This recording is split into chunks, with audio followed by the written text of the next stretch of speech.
Today we are building a walkthrough aviary and a red panda exhibit in our new expansion area of Zandleij Zoo, in Tycoon 2 of course.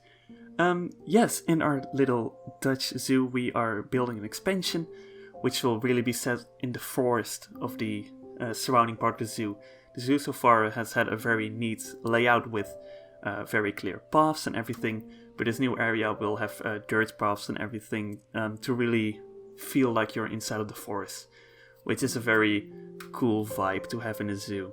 I found out after visiting some small zoos over the summer. This exhibit we're building right now is a walkthrough aviary for demoiselle cranes, white-cheeked turicos, and the yellow-bellied sliders, which up until now were in the macaw aviary at the entrance, but will now be free roaming in this tiny aviary. It's very heavily inspired by the crane aviaries in Dier- en Uilenpark de Baai over here in the Netherlands, which is just a great little zoo. It's very similar to Zandleij Zoo in that it's very cheap.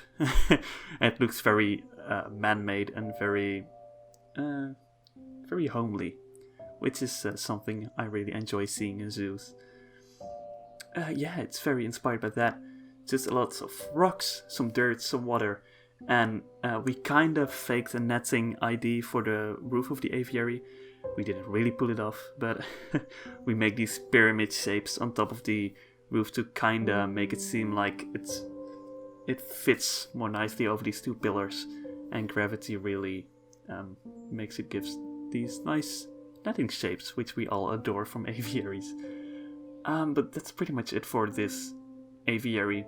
There isn't very much to it, just lots of different kinds of foliage to make it very lush, because like I said, that's the goal of this new area.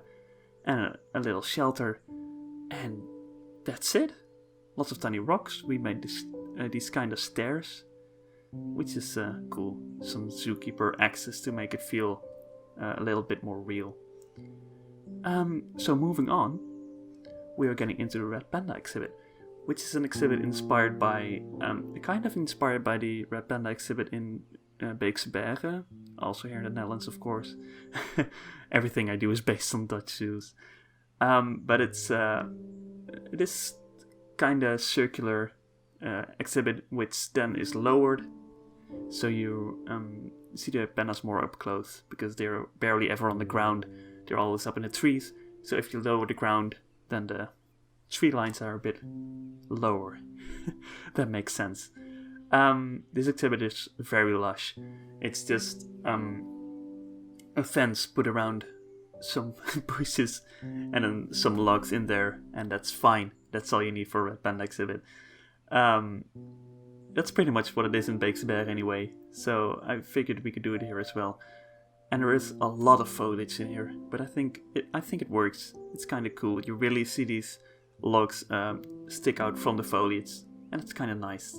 So let's take a look around them on the ground.